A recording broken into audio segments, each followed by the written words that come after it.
अस्सलाम वालेकुम viewers, welcome to my channel. आज की वीडियो उन पेशेंट्स के लिए है जिनका अबॉर्शन जो है वो कंप्लीट हो चुका है, उनका हमल प्रॉपर तौर पे ज़ाया हो चुका है। अब वो जानना चाहते हैं कि उनके फर्स्ट पीरियड्स उनको कब होंगे। और इसके बरक्स दूसरी तरफ जिन पेशेंट्स का अनकम्प्लीट अबॉर्शन होता है उनको कैसे पता चलेगा कि उनका जो अबॉर्शन है वो अनकम्प्लीट है। तो आपने वीडियो पूरी देखनी है ताकि आपको मुकम्मल इन्फॉर्मेशन मिल सके। कंप्लीट अबॉर्शन जब हो जाता है, आप 8 से 14 दिन तक आपको ब्लीडिंग जो होती है वो बिल्कुल आहिस्ता आहिस्ता से स्टॉप हो जाती है।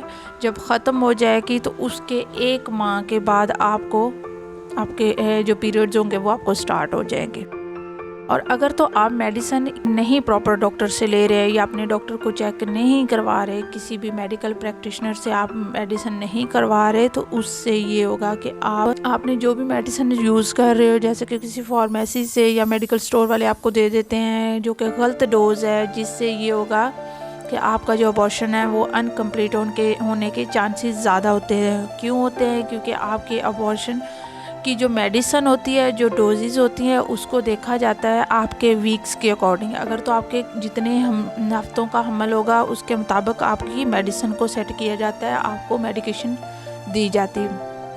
अगर आपको प्रॉपर तौर पे मेडिसिन नहीं दी जाती तो उस सूरत में क्या होगा कि आपकी जो अबॉर्शन होगा वो कंप्लीट नहीं होगा, जिसकी वजह से आपको ब्लीडिंग होती रहेगी। कभी ज़्यादा होगी, कभी बहुत कम होगी, या कुछ दिन के गैप से आपको दोबारा से फिर ब्लीडिंग स्टार्ट हो जाएगी और आपका जो पीस होगा वो ज़ाया प्रॉपर नहीं होगा। तो ये उन सूरत में होता है जब आपका जो अबॉर्शन है वो अनकम्प्लीट होगा, आपको प्रॉपर डोज नहीं दी गई होगी। उस सूरत में ये होगा कि आपका कोई जो बच्चे का पीस है या प्रॉपर जो बच्चा होता है उसकी जो थैली होती है वो रिमूव नहीं होती। उस सूरत में क्या होगा कि कोई भी बच्चे का पीस अंदर रह गया तो आपकी जो अबॉर्शन होगा वो कंप्लीट नहीं हो पाएगा। उस सूरत में आपने क्या करना है, यूरिन टेस्ट आपने नहीं करना। बार बार पेशेंट्स पूछ रहे होते हैं कि क्या हम यूरिन टेस्ट कर सकते हैं, यूपीटी कर सकते हैं। तो यूपीटी आपने नहीं करनी होती है, आपने जाके अपना एक सोनोग्राफी, एक अल्ट्रासाउंड करवाना होता है जिस पे आपको कन्फर्म हो जाता है कि बच्चा जो है वो प्रॉपर तौर पे ज़ाया हो चुका है, आपका हमला ज़ाया हो चुका है कि नहीं हुआ।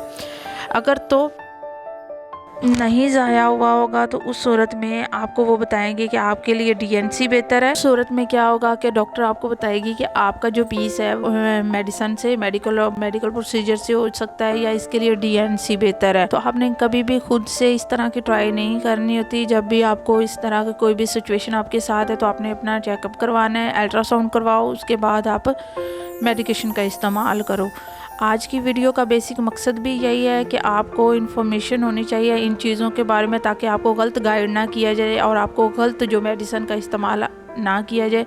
बहुत सारी गलत मेडिकेशन की वजह से आपके साथ कॉम्प्लिकेशंस हो रही होती हैं, आपको फीवर हो जाता है, बाद में इन्फेक्शन हो जाता है और इसके अलावा आने वाली प्रेगनेंसी पे भी काफ़ी ज़्यादा अफेक्ट होता है। तो खुद से मेडिसिन इस्तेमाल ना किया करें। बहुत सारे कमेंट भी आ रहे होते हैं कि इसके मुतल्लिक वीडियो होनी चाहिए। तो आज की वीडियो उन पेशेंट्स के लिए है जो कि पीरियड्स के मुतालिक जानना चाहते थे।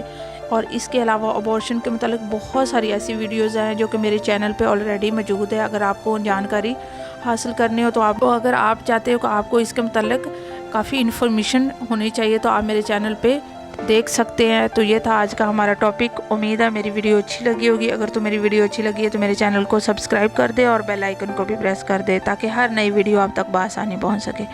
अपना बहुत सारा ध्यान रखिएगा, दुआओं में याद रखिएगा। नेक्स्ट वीडियो तक अल्लाह हाफिज़।